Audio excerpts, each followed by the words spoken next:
করবি? হ্যাঁ, চোর শালা, চুরি করবি বল। তরকারি কেমন হয়েছে? আল্লাহর রহমতে ভালো হয়েছে।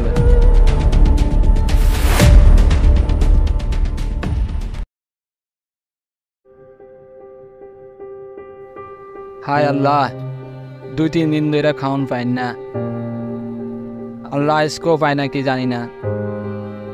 যাই সামনের দিকে যাই, দেখি কি নসিবে কি আছে।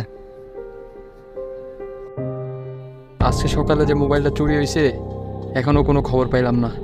এত যে রাগ উঠতেছে, চোরে যদি সামনে পাইতাম কি যে করতাম আমি।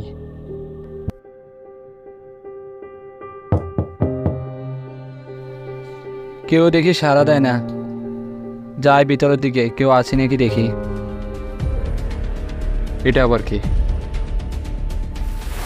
মনে হয় এই সে চোর। দাঁড়া, শালারে আমি ধরি। শালা চুরি করবি? আর চুরি করবি?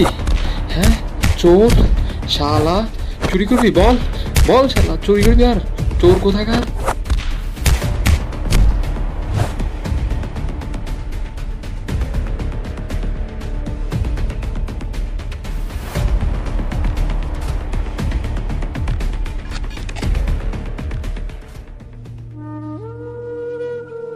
এই তাড়াতাড়ি খা, তাড়াতাড়ি খা। তরকারি কেমন হয়েছে?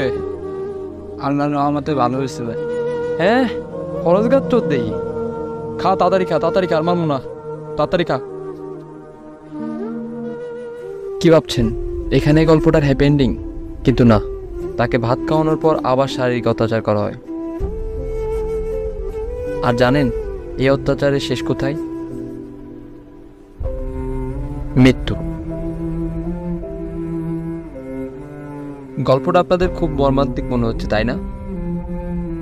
কিন্তু এটা কোনো গল্প নয়, এটি তুলে ধরা হয়েছে তোফাজ্জল ভাইয়ের সাথে ঘটে যাওয়া সম্প্রীতি ঘটনা থেকে, যেখানে তাকে এই এক প্লেট ভাতের জন্য জীবনটা দিতে হয়েছিল। আচ্ছা, সবার কাছে একটা প্রশ্ন। আমরা তো দিন দিন পড়ালেখা করে উচ্চশিক্ষিত হচ্ছি, কিন্তু আসলেই কি আমরা মনুষ্যত্ব লাভ করতে পারছি?